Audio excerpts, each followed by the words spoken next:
Hello, my name is Matthew Tivendale, and this is my EEC1102 electronic resource kit. Concept maps are a great tool that can be used in the classroom.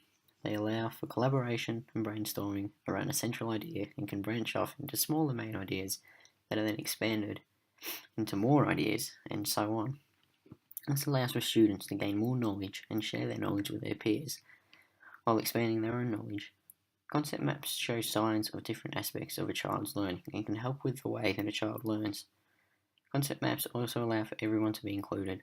This means that even those with learning disabilities can get involved. Concept maps can also exploit a student's creativity, as a concept map can be drawn in many ways. Concept maps also allow for constructivist learning, as they provide a learning base and main idea that students have to work with in order to achieve the main goal of learning, while bringing in the creative aspects of the map. They can design it any way they like. Concept maps are constructivist, as you build on them. As Maskell and Fisher said, constructivism is a philosophical and scientific position that knowledge arises through a process under active construction. Brooks goes on to say, as long as there were people asking each other questions, we have had constructivist classrooms. Constructivism, the study of learning, is about how we all make sense of our world and how it really hasn't changed. A topic that could be used for a concept map could be individual differences and special needs. This topic is good as it allows for students to research and realise that they are all different and learn in other ways to each other. Working together on this task as well will allow for students to collaborate and get to know everyone's opinions and thoughts. This topic is good as it allows for students to research and realise that they are all different and learn in other ways to each other. This topic also outlines that everyone has a different level of intelligence. The topic also covers the Disability Discrimination Act of 1992, which promotes community acceptance of the principle that people with disabilities have the same fundamental rights as all members of the community, and ensure as far as practicable that people with disabilities have the same rights to equality before the law as other people in the community. This was taken off the Human Rights website. Character strengths. Character strength test on the VIA Institute on Character is a great way for students to discover their top character strengths. Displayed in the corner of the screen is my top 5: humour, zest, curiosity, hope, and kindness.